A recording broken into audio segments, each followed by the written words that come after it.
How are you, my friend?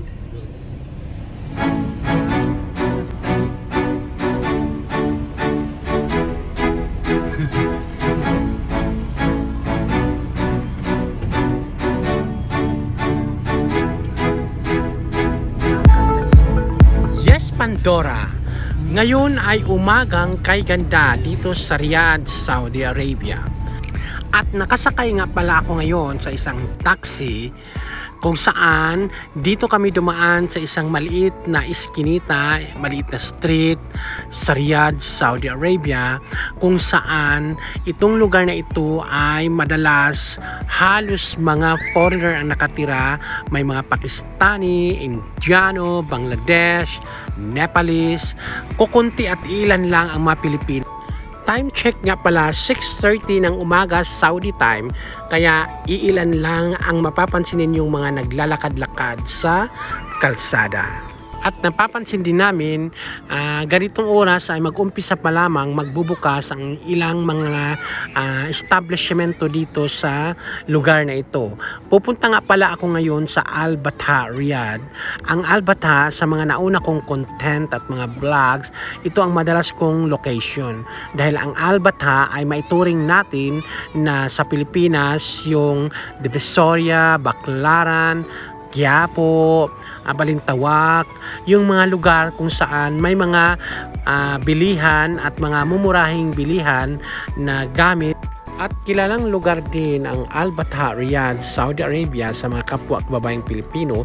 Dahil ang Al Batha kasi ay dito na rin ang padalahan ng pera at dito rin makikita at mabibili ang mga grocery na galing sa Pilipinas, mga pagkaing Pinoy. At yes, Pandora, kausapin na rin pala natin ang taxi, ang driver na nagmamaniho na sinasakyan naming taxi. You are from? You from this one, Saudi, 27 years. 27 years? Yes. How is your family? Where is your family? Pakistan. You have how many kids? How many children? Only this one, 7? no. Inta iji Saudi Arabia sa esada 19 is inta hina Saudi Arabia 1996. Nahirapan akong magsalita ng Arabic at halos pero nagkakaintindihan naman kami dahil nasagot naman yung aking mga katanungan. At yun nga, tinanong ko siya kung ilang taon na siya dito sa Saudi Arabia, at sabi nga niya mula pa daw noong 1996 siya dito at dito na nga daw siya nagtatrabaho.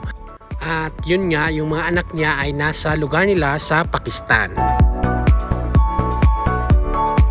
Naitanong ko rin kasi sa kanya ano ang kaibahan ng Riyadh, Saudi Arabia noong mga lumipas na mga dekada at sa ngayon. At sabi nga niya maganda daw noon kasi mas marami daw ang mga pasahero at mura ang mga bilihin. Hindi daw katulad ngayon na marami na daw kasing mga sasakyan at meron na nga mga kakompetensya, may mga over, yung tinatawag nating mga may mga kolorum din kasi dito, so marami na rin silang kakompetensya. At lalo na ngayon na meron ng mga bagong mga bus sa pangpubliko, so mahina na nga daw ang kanyang kinikita. Mga isang taon na lang daw siya ay magpo-for good na. At yun nga, babalik na siya sa lugar nila sa Pakistan. Kala suki pa din maasalam Saudi Arabian siya. Ayun, tasyukol kala sa Sorry? حضور النبي كلام ايش هذا سوق فلبيني هذا ايوه سوق فلبيني منيلا هذا بطها انت هيبقى سعودي ارابيا ايوه كويس ها سعودية عربية كويس ايوه لازم رو باكستان only Muslim في مكة مدينة. Naitanong ko sa kanya kung ano ang gusto niya dito sa Saudi Arabia.